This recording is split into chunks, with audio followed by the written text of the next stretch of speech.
Hi. Moog doesn't often make analog polyphonic synths, and when they did, they weren't cheap. MUSE is an 8-voice bitimbral polyphonic synth, which, relatively speaking, is priced competitively. It combines a fully analog signal path and digital control, and while on the analog side Moog draws from its origins, on the digital side it introduces quite a few modern and innovative features, including complex LFO shapes and unique arpeggiator and sequencer features. In this video I'll take a look at what's inside, how it works, and pros and cons compared to the competition, as well as play you quite a few of its presets at the end, so you can get an idea of how the sound and controls come together. Before I start, a quick disclosure: Moog sent me MUSE. Other than that, no money changed hands, they have no say over the content of this video, and don't get to see it before it's published.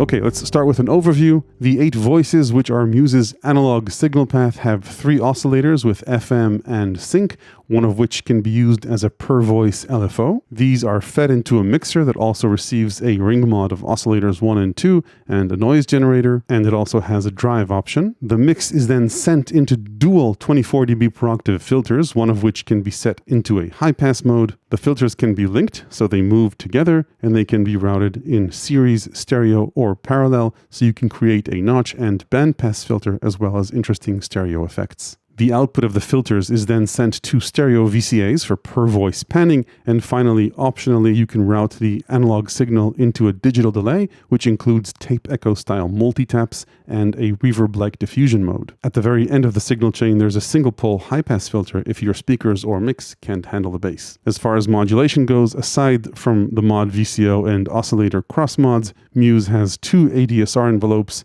2 LFOs with interesting waveforms beyond traditional ones, and a third pitch LFO, which can be used as an attack decay envelope. There are quite a few mod assignments that can be made on the panel, like oscillator FM and filter FM, but beyond that, each timbre has a 16-slot mod matrix with plenty of source, destination, control options, and even function options, which we'll talk about. MUSE is bitimbral, meaning you can play 2 timbres at the same time, either in a split or in a stack. Each of these timbres, by the way, has a 16-slot mod matrix, so you can look at it as 32 slots in total, but they have to be shared among the total of 8 voices, and the delay is shared as well. You can choose to send either or both timbres to the digital delay. MUSE also has an arpeggiator, sequencer, and interesting chord modes. You can stick with the hands-on controls, but there are plenty of generative-style additional features under the hood. While MUSE has plenty of hands-on controls, faders, knobs, and buttons, there are quite a few additional settings and features that are accessible using its high-res but relatively small OLED screen. General parameters are available in different menus that you can press, as well as arpeggiator and sequencer parameters. And then each module on the synth has a little triangle in the top right corner that often exposes additional parameters. Not always, by the way. For example, the filter and mixer currently don't have additional parameters, but the envelopes do, the VCA does, most of the modules do. And you can also set the screen to show parameter values. And I'm happy to report Moog actually took the time to show real parameter values like the filter cutoff frequency, envelope times, as opposed to most other synths which show a number between 1 to 127 or 512 or something. MUSE can store up to 256 presets in 16 banks of 16 presets or patches. These 16 buttons, by the way, are used for choosing patches and banks, mod matrix, slots, and also within the context of the arpeggiator for rests and the sequencer for editing sequence steps. To the left of the screen is a detent push encoder, which lets you, as you'd expect, select stuff. And then there's a value encoder, which lets you change value, a smooth encoder. You can also press this to edit in more detail or confirm. These are also used when editing parameter lists. There's a shift button. The synth overall isn't too shifty, but you can use it, say, to fine-tune frequency values. Most often, as you may have noticed, there are 4 soft functions under the menus there will be a hidden parameter. If you hold Shift, you'll see other options for the soft buttons. On the I/O side, MUSE has got balanced 1/4 inch outputs, which is a good thing. Just remember to use TRS cables. Then it has 2 pedal inputs, 6 Eurorack style patch points for clock, in and out, CV, in and out, MIDI in, through, and out. There's a USB Type B port for MIDI and patch transfer back and forth in disk mode. And there's a USB Type A host port, which currently doesn't do anything. Hopefully support for MIDI controllers and storage will be added. There's a headphone jack up front where it should be. And then there's an IEC port for power, which is a good thing, so you don't need to worry about an adapter. The build overall seems excellent. The enclosure is metal and the sides are wood. The switches, knobs, and faders all feel premium and good quality. There's one thing I noticed.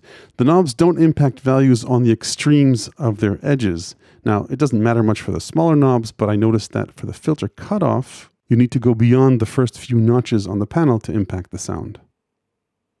The keybed is FTAR with velocity sensitivity and mono or channel aftertouch, which works well, but no poly aftertouch. What you see on the back is a grill. The synth does run a bit hot, but there's no fan noise, and it's fairly hefty at 14.5 kilos or 32 pounds. Okay, that's it for the overview. Let's dive in and start with the oscillators. Each voice has 3. Let's start with oscillators 1 and 2, which are almost identical. Each fine-tunes up and down, 7 semitones, and coarse tunes 4 octaves. Shaping is a morph between saw and triangle, and then crossfade to pulse or square. These controls are interesting because they let you morph, say from a saw to a square, or from a triangle to a square, or to a thin pulse. You can, of course, modulate pulse width, either using a direct connection from the mod oscillator or using the mod matrix. Making a direct connection is pretty easy. And you can then, of course, crossfade from either a triangle to PWM or saw to PWM. Then cross-mod options are sync from oscillator 1 to 2. So let's listen to oscillator 2. I'll lower the octave of oscillator 1. And this does what you expect oscillator sync to do. You can, of course, modulate the pitch of oscillator 2. Then you've got cross oscillator FM, either from 2 to 1 or from 1 to 2, or both if you want. And the mod depth is determined here. And let's try triangle wave shapes. So the wave shape matters. The ratio between the oscillators matters. So interesting FM timbres to explore there, and certainly if you try different shapes,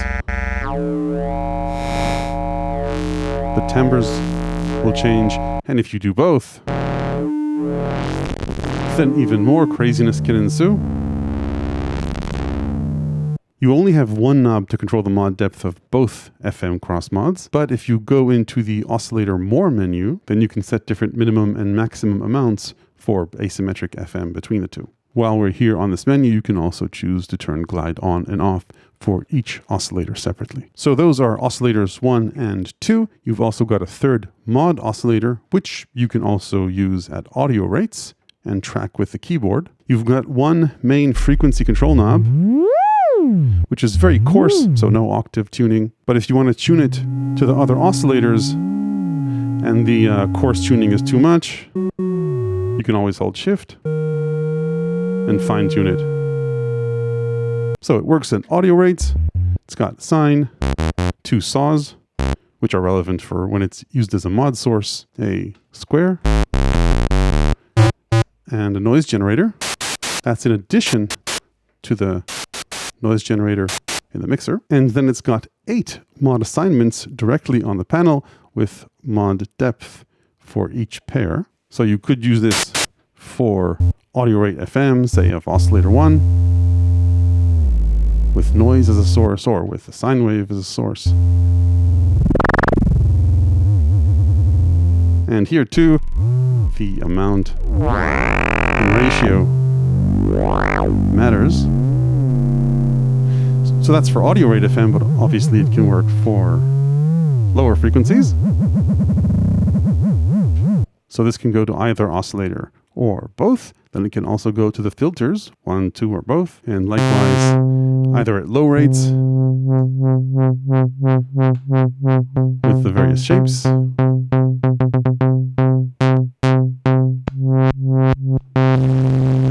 or at audio rates for nice metallic tones, especially if we turn up resonance. And after further refinement, bell-like tones can emerge without filter FM and with. We already saw PWM, and VCA mod works nicely for even more metallic sounds at audio rates, or it can be used at low rates for tremolo, maybe slightly lower than that, as well as pan modulation.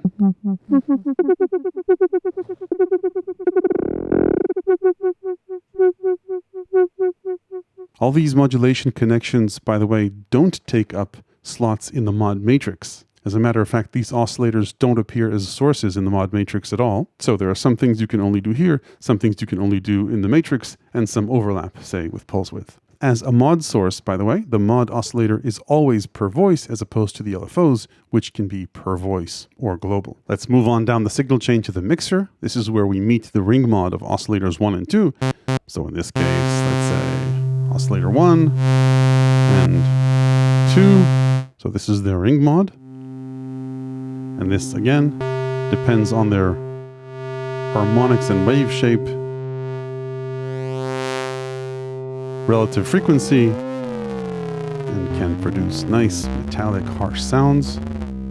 These go well with the oscillators, so it's not either or. And then we already mentioned the noise generator earlier. By default, levels are set so that at a maximum the mixer doesn't saturate, but you have an overload if you do want to get nice soft clipping into the filters. Moving on down the signal chain, we've got two 24 dB per octave classic low-pass ladder filters, one of which can also be in high-pass mode. Let's take a listen. Without resonance and with a bit increasing resonance, reduces the bass, as you'd expect. With ladder filters, the filters will self-oscillate.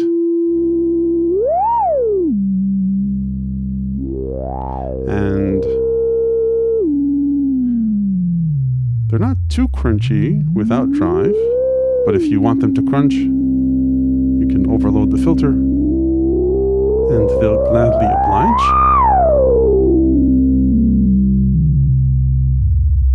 There's filter tracking, so if you do want to play the filters, then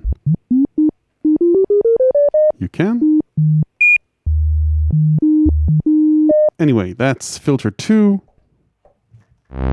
Filter 1, like I mentioned, can be also in low-pass mode or in high-pass mode.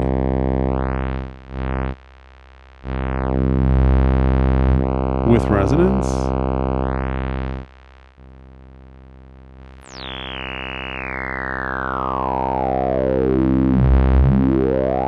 With crunch.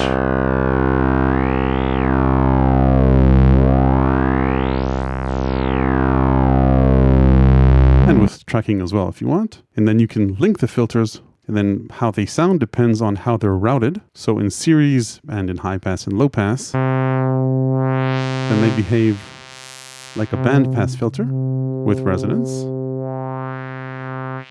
And you can control, let's add some noise, you can control the band pass width by controlling the spacing between the filters. So this is a wide band or a really narrow band.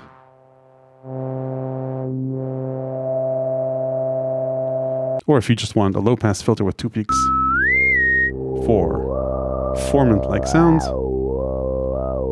with variable spacing. Of course, they can't be too far apart, otherwise one will filter the other out. But you've got a nice formant filter as well. If you don't want the low-pass filters to filter each other out, you can route them in parallel or stereo. and then increase the spacing even more. Or if one is in high pass mode, you basically get a notch filter. Again with control over the notch. So nice for phaser-like sounds with resonance too.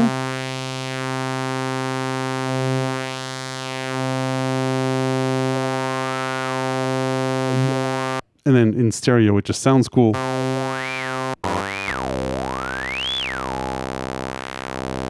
Whether in high pass mode or low pass mode, for really nice stereo filtering. So nice job, Moog, with the filters as expected. You've also got a mod depth for the filter envelopes for both.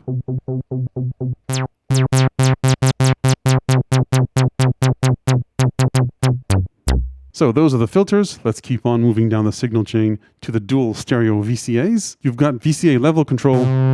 This is relevant if you're using two timbres, otherwise you can just use the volume control. Now in stereo mode, each filter is sent to each one of the stereo VCAs, but if we go to parallel for a second, then you can pan each timbre left or right, and there's a pan spread, which spreads the voices evenly across the stereo field. Just remember for this, only use parallel or series because stereo hard pans the filters. Let's take a peek at the VCA More menu. You can offset the VCA to create a drone, and the voices will play at wherever you left them. I won't go over all these options, but one interesting one is LFO phase spread. This is similar to the binaural modulation in Synths by UDO. As long as the LFOs are set to per voice, even if they're in sync initially, expanding the pan spread will also shift their phase relative to each other, creating an interesting stereo effect.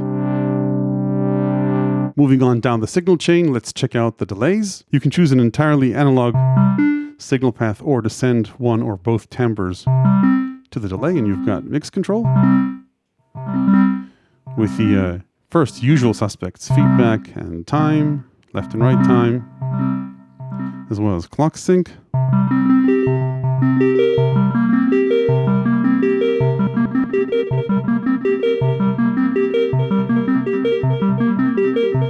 And you can link the delays, in which case this one will control spacing. Then you've got character control, which by default acts like a DJ filter. So these are just the delays. You've got tone control using the character control. So that's nice, but there's a bunch more in the More menu. I won't go over all the features. You can choose whether sync goes through various timings or all of them, and you can choose to either crossfade when you change time or to have pitch shifts, which doesn't work as well for clock sync, but I think can be nice for non-clock synced delays. And this will self-oscillate.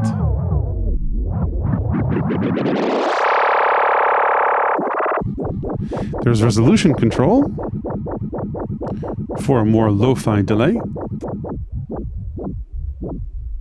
But things get even more interesting when you look at the two other modes the delays have. Now this knob controls all three modes, and you can have it control all three modes simultaneously. I'll turn off tone control so that we can exclusively hear the others. The first is a multi-tap option. Here the delays act like the multi-tap space echoes. So you get various rhythmic options based on where the character knob is at.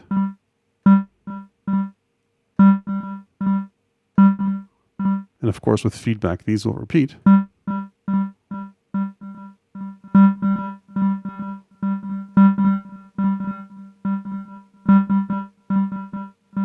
So it's also a multi-tap delay, and then the third option is a diffusion delay.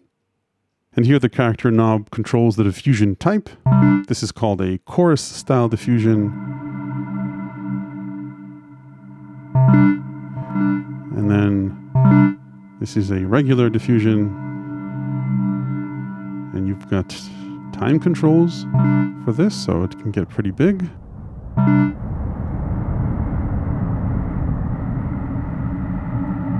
So that's pretty much the more menu for the delay. You've got manual filter controls if you want. And like I mentioned earlier, let's take this down a bit, the character knob can be used to control all three things.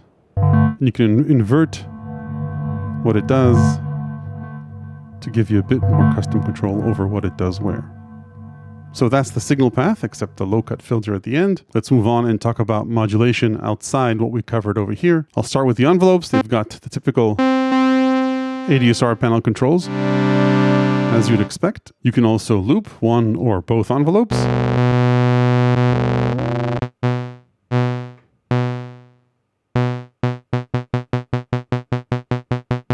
You can add velocity control to the envelopes, and the more menu will let you customize velocity amount and a few other things like the slope of the envelopes, which is pretty cool.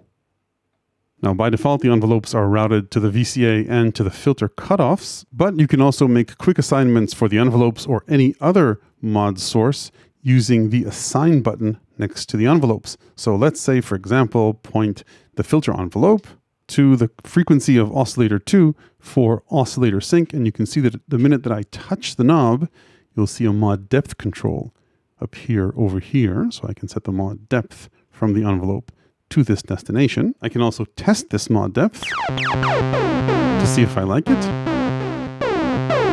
tune it to taste, and once I like it, I press add destination or enter. With add destination, I can now point the envelope to anywhere else that I want, but let's assume that one is enough. If I now go into the mod matrix, you'll see I've got one new slot where I can see the VCF envelope pointing to oscillator 2 frequency. I can now go ahead and make another assignment, say for example to the noise generator, and again set a mod depth. Let's hit enter. Let's maybe reduce the level of oscillator 2, and we can now hear mod slot 2, which is the same envelope generator modulating the level of the mixer noise. We'll get back to the mod matrix in a bit. Meanwhile, let's talk about the LFOs. You've got two general purpose LFOs, LFO 1 and 2, and another pitch LFO. LFOs 1 and 2 aren't assigned to anything by default. Let's make an assignment to assign the LFO. As you may have guessed, you press the assign button and turn the knob that you want to assign the LFO to, and then subsequently choose the mod depth. I don't want to add another destination, so let's just hit enter for now. The assignment has been made. I can now play with the rate or the overall LFO mod depth. And there are a few usual suspect LFO shapes. You can hear that the LFO isn't resetting when I press the key, but I can fix that. Then a few more simple shapes. Random.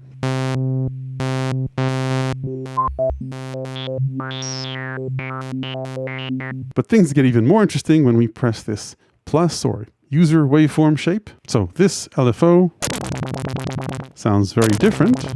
And if we hit the more menu, we'll see why. You've got 11 different shapes as of the making of this video. Let's maybe just for fun also assign the LFO to the pitch of oscillator 2. Hit enter. Some of these I think work nicely with pitch. Not this one, but this one's cool. I think it would be nice if they added a one-shot mode to this. Let's take a quick look at the more menu for the LFOs. Besides these interesting waveforms, you can also set the LFOs to be global or per voice. You can sync them to tempo. Like the delays, you can choose whether sync goes through several timings or all of them. And you can also set the rate minimum and maximums. A rate of 0 means that it'll just stop if you turn the rate all the way down. You can use this as a mod destination if you want to sort of freeze the waveform, and the maximum rate goes pretty high, up to 1 kilohertz. Let's move on to the pitch LFO, and for that, maybe we'll just move to an init preset. As its name implies, it's optimized for pitch, meaning that if you point it to one or both of the oscillators, it'll produce a nice vibrato And the mod depth doesn't go very far, at least when controlled here on the panel. So it works for vibrato, but its shape also morphs to an ascending saw or descending saw. And we can also set it to envelope mode and to reset when you press a key, and it can turn to a nice bend down to the note or up into it at the rate you choose, but still very subtle in terms of mod depth. However, if you're not quite satisfied with the mod depth here, because it is quite shallow, unlike the other LFOs, where amplitude controls the overall amplitude for the LFO regardless of where it points, this amplitude only controls these mod destinations. If you assign this LFO to, say, oscillator pitch, then the mod depth can get pretty deep.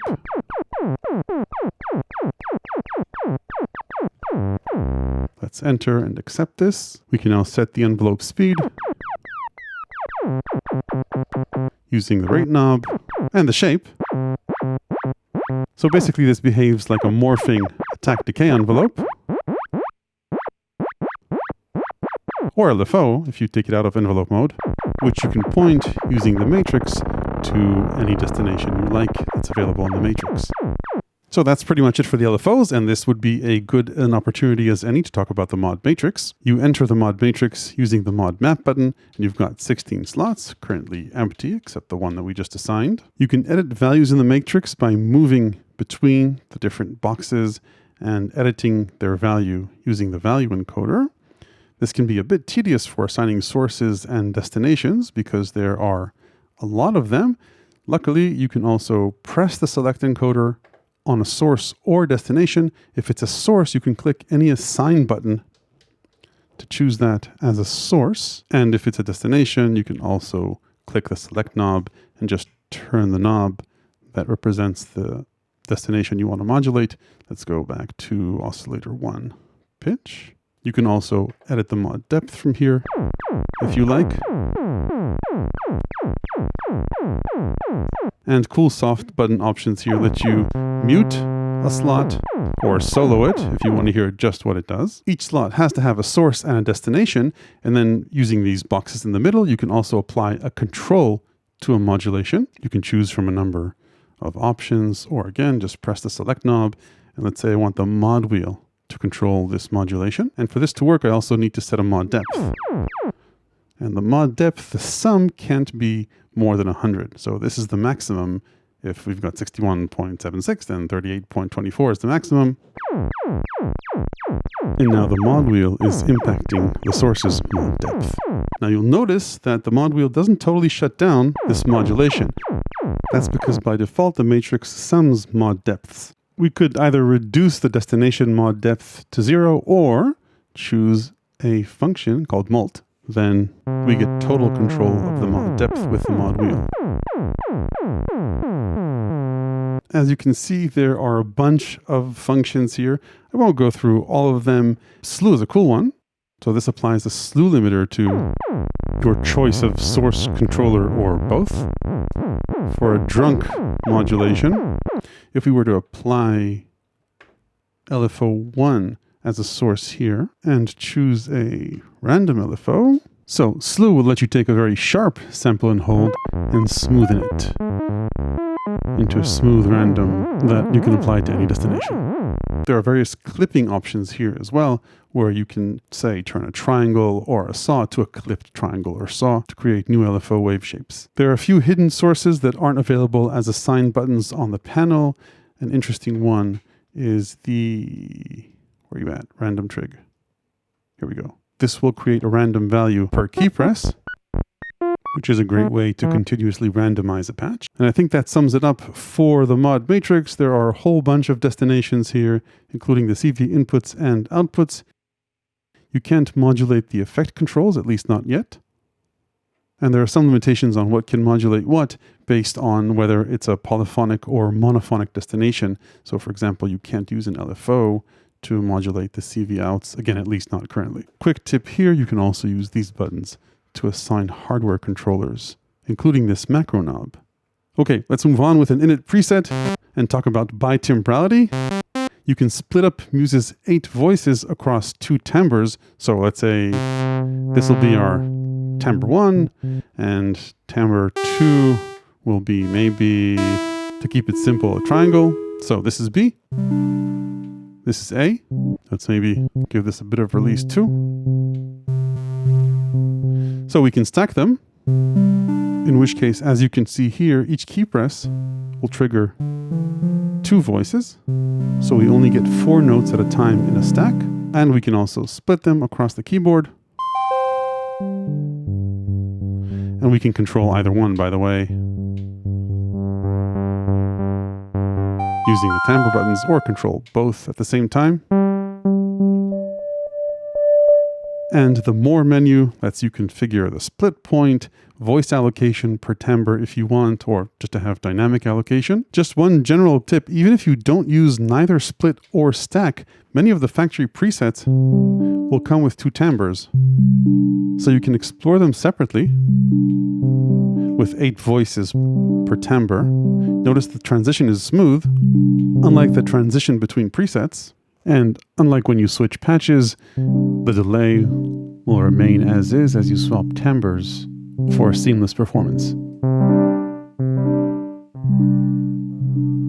Then still on the voice control module, let's load up an init preset again. You can force mono if you want, or explore a massive unison.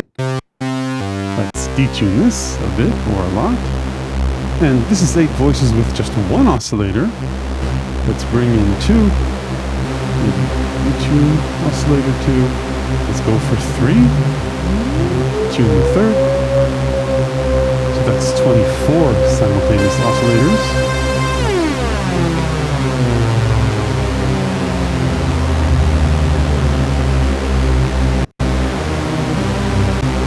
And of course, keyboard tracking would be helpful here. Maybe a bit less detune. That's 24 oscillators for you. One important thing about Unison, if you exit Unison and leave detune up, then you're going to think something's wrong with Muse, even if you just have 1 oscillator. So don't forget to turn detune down when you exit Unison, unless you really want that I need to be repaired analog feel. Let's move on and talk about the arpeggiator and sequencer. I'll start with the arpeggiator. It's got a hold, of course, as does the entire synth, and you can have it either in the order you played, pattern, which is either up or down, which we can determine in the More menu, or random.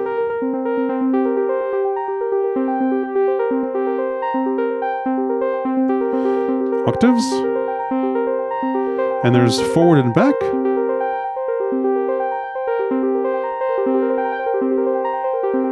All the way up to 4 octaves. And that's pretty much it for the direct on panel controls. Then you've got more options in the More menu and more options in the ARP menu. Let's start with the More options. I won't go through all of these, but let's check out a few highlights. You've got swing. Then octave movement I think is fun. So it changes how it moves through the octaves. If you have forward and back on, you can repeat the pivot note. And pattern direction. That's up or down, which with forward back maybe doesn't sound like much. And then pattern leapfrog. Let's go back to up. So this will go a few steps forward and back, depending on what you set here. And there are a few other options here that I'll leave for the manual. And beside that, we've got the ARP menu. This lets us change gate length. Depends on the patch. The probability of triggering a note. And then you can add rests to the pattern to create different rhythms. You can choose the length of this pattern of gates and rests. So that's a nice feature there. You can choose whether rests cause notes to skip or not. And then lock loop is an interesting function. So once you press lock loop, it'll lock the loop, and you can choose how many steps, how many previous steps you want to lock. So let's say we'll go with this. Now if I change the pattern up, say to this, it won't impact what we hear until we unlock the loop, which I think is an interesting performance feature. You can also record ARP patterns into the sequencer. So let's talk about the sequencer. Before we get into the details, one important thing is that you can store 256 sequences on Muse in 16 banks of sequences. And sequences aren't necessarily tied to patches. You can if you want. So if we hold Shift and activate lock patch, then as we go into, say, bank 1, and then choose any patch, it'll ask us, do we want to load the sequence and the patch? So this is the soft orchestra patch, and this is the sequence that's tied to it.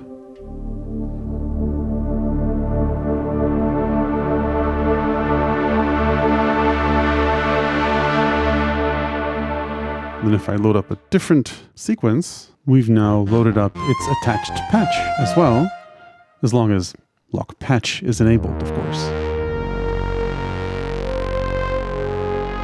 If you don't want to use the sequence that's in the patch, just hit init and press the button and confirm. Now there are two ways to sequence, either step sequence or play live into the pattern. And if we go into sequence settings, we can set the sequence length as well as additional parameters. If we set more than 16 steps and want a step sequence, you can page through different pages of the sequence. Let's just keep it as is for now. The step sequence, you either hit the record button or press step and then punch in notes. So let's sequence something. Now, if I wanted, I could also play live over the pattern. And I need to hit Shift Record to overdub. So Shift and Record. And just overdub on the pattern. Maybe open up the filter a bit so we can hear it. And I could overdub or just sequence polyphonically up to 8 notes per step. And then we can also review the notes in our sequence. You can see some steps now have 2 notes. Some steps just have 1. We could advance through the pattern manually. And you can also edit each of the aspects of the sequence if you want in a detailed way. So I could choose a step and then say play a chord in there, or go ahead and drill in and edit each aspect of it to my heart's content. And here we go. Change values, I think this way. Yeah, this way. So go note by note across the pattern, or go back, look at the gates in the pattern, edit those, velocities, the timing, including micro timing, by the way. So notice that I didn't play these notes exactly at the same time. And this is also a bitimbral sequencer. So each of the notes can be sent to either timbre A or timbre B. If I liked what I did, I could always save it and confirm. I can ask it to give me a random name. I'm going to reject this one and contain this one. Save. Save. So that's my lovely sequence. You can also record up to 8 automation lanes into the sequencer. So if we go into Param recording, hit play. And then if I wanted to record, just hit record. And the filter would open up. So you can add up to 8 of these. You could also subsequently edit these values on a per step basis. To do that, just hold the step and turn the knob, and it now changes for that step. So that's nice. Let's take a look at some of the generative features of the sequencer.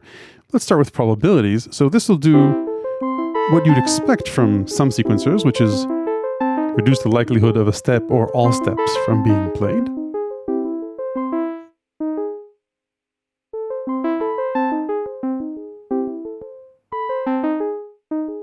So that's gate probabilities, and there's also velocity probability, which is always nice.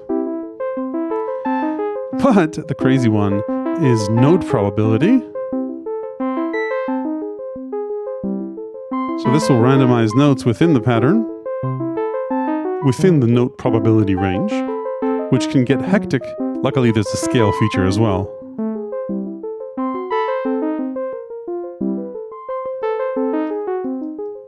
Now things get more interesting, I think, with the coin toss option, which you access using Shift. So what this does is open up a parallel sequence to this sequence. If I hit coin toss, you'll see this step disappear because it now lets you sequence a parallel set of notes. And I can, say, program a different chord into this step or any other step, but let's focus just on this step for now. So by default, what will be played is not the coin step lane, but rather this regular lane. However, if I go back into probabilities and don't do all steps just for this one, but slowly increase the probability, then the higher the note probability, the more likely is that my F chord will be played. It's not that musical, so I hope you'll forgive me. If I reduce note probability, I'll get my nice C chord again. And if I push note probability all the way to 100, I'll always get my non-musical F chord. Anyway, the idea is that note probability is kind of like a crossfade between always playing the coin toss lane to sometimes playing the normal lane and sometimes the coin toss lane and always playing the regular lane. And then one more insane feature. Let's clear out this sequence and let's maybe set a scale for this one. So this is our empty sequence. If we couldn't be bothered to play notes or program them, there's gesture mode, in which case we can hit record and then just press a note and jam away. And that becomes our sequence. We could also change velocity this way and gate length.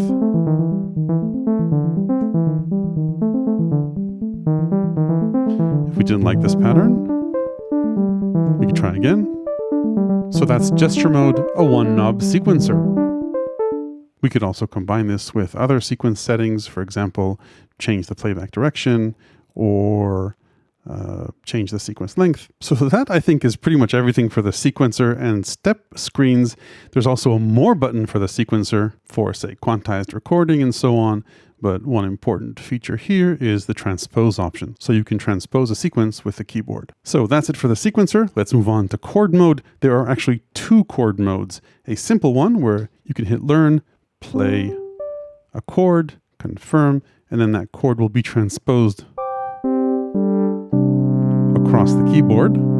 And a more interesting and complex one called key mode, where you can store a different chord per key on the key bed. So for example, I could learn this chord, say, for this key, then other keys will play normally. And this will play a chord, and I could learn a different chord and assign that, confirm, to this key. So now these two will play chords, and the others won't yet. And with an interesting twist, this can also be arpeggiated. So if I turn on the arpeggiator and press these two, then the arpeggiator will arpeggiate between these two chords. And to kick it up a notch, you can also include non-chord keys along with chord keys in an arpeggiated pattern. Before we head out to the pros and cons, a few miscellaneous items. You've got a MIDI button with a few MIDI controls and CV to customize CV functions. The arrangement button will let you grab timbres from different patches. Okay, let's talk about pros and cons from MUSE. On the pros side, I think it's the combination of its sound, the hands-on controls, the original LFOs, the arpeggiator, the generative features in the arpeggiator and sequencer, and I dare say even its factory presets. Many of them are really well done and are excellent starting points for making music and sound design. And then, it's odd saying this about Moog, but for a change, MUSE is priced competitively, relatively speaking, for polyphonic analog synths. When you take into consideration the number of voices, the hands-on controls, as well as the additional features and modulation options, MUSE puts up a very good fight compared to synths by its peers like Arturia and Sequential. I'm not saying it's better on all fronts, certainly not the keybed compared to the one on Polybrute 12. I'm just saying that unlike previously, its price is in the ballpark and sometimes lower than some of its peers, and besides how it sounds, it has interesting generative style features you won't find anywhere else, like arpeggiator loop locking, key chords, the coin toss probabilities in the sequencer, the wave-shaped LFOs. These plus how it sounds are compelling reasons to consider Muse. That said, it's not all pros. On the cons side, since the signal chain is all analog, the range of sounds you can get out of Muse is relatively limited compared to synths that have an additional wavetable oscillator like Delia or Third Wave, and also compared to all digital synths like Iridium from Waldorf that can also handle samples and granular synthesis, though aren't analog. Also in terms of effects, while the delay I think sounds great and has interesting multitap and diffusion modes, some competitors have more effects like different reverbs, post-filter distortion, and more. Then on the voice front, Muse only has 8 voices, which is okay for one timbre, but limiting if you want to use 2 in a stack or split. Finally, on the hardware side, perhaps a testament to the all-analog signal flow, the noise floor isn't 0, especially if you crank up drive or resonance in the filter. So for example, this is the single oscillator with some crazy filter modulation. You tell me if you can hear the bleed now.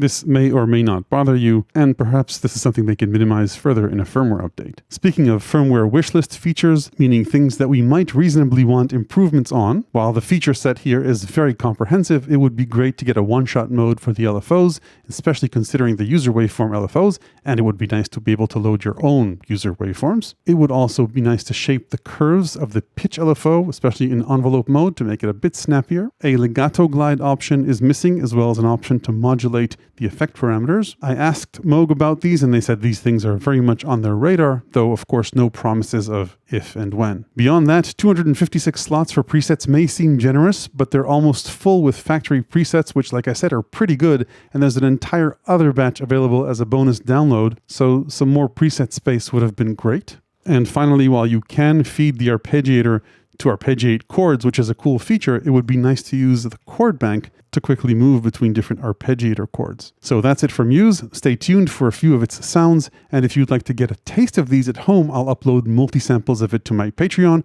where you'll also find my ever-expanding book of electronic music ideas, tips, and tricks. Hit like if this was useful, ring the YouTube bell below if you want to make sure you don't miss the next one. Thanks for watching.